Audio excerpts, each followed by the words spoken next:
বন্ধুরা, চ্যানেলটিকে সাবস্ক্রাইব করো, লাইক করো। রাস্তার মাঝখানে বিশাল বড় একটি হাঁসের ডিম পড়েছিল। সেটির সাথে ব্যাঙের ধাক্কা লেগে যায় এবং সে সামনে এগোতে পারছিল না। সে বলতে থাকে, এত বড় ডিম তো আমি জীবনে কখনো দেখিনি। এটা খেতে অনেক সুস্বাদু ও অনেক বেশি মজাদার। আমি এটাকে খাবো যেভাবেই হোক। এই বলে সে ডিমটিকে খাওয়ার চেষ্টা করে। অনেকক্ষণ খাওয়ার চেষ্টা করার পরেও সে ডিমটিকে খেতে পারছিল না, কারণ ডিমটি ছিল অনেক বেশি শক্ত। এবং একটু পরই সে সেখান থেকে চলে যায়।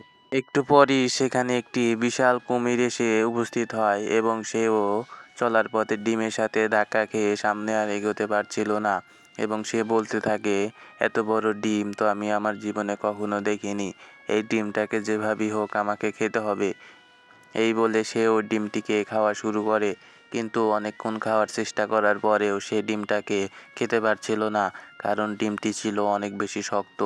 সে সেখান থেকে চলে গেল, কিন্তু একটু পরে হাঁস এসে তার ডিমকে নিয়ে চলে যায়, কারণ এটি ছিল হাঁসের ডিম, সে এখানে রেখে গিয়েছিল। বন্ধুরা, কেমন লাগলো গল্পটি? চ্যানেলটিকে সাবস্ক্রাইব করো। হাঁসের ডিমটি কেমন? বন্ধুরা, কমেন্টে বলো।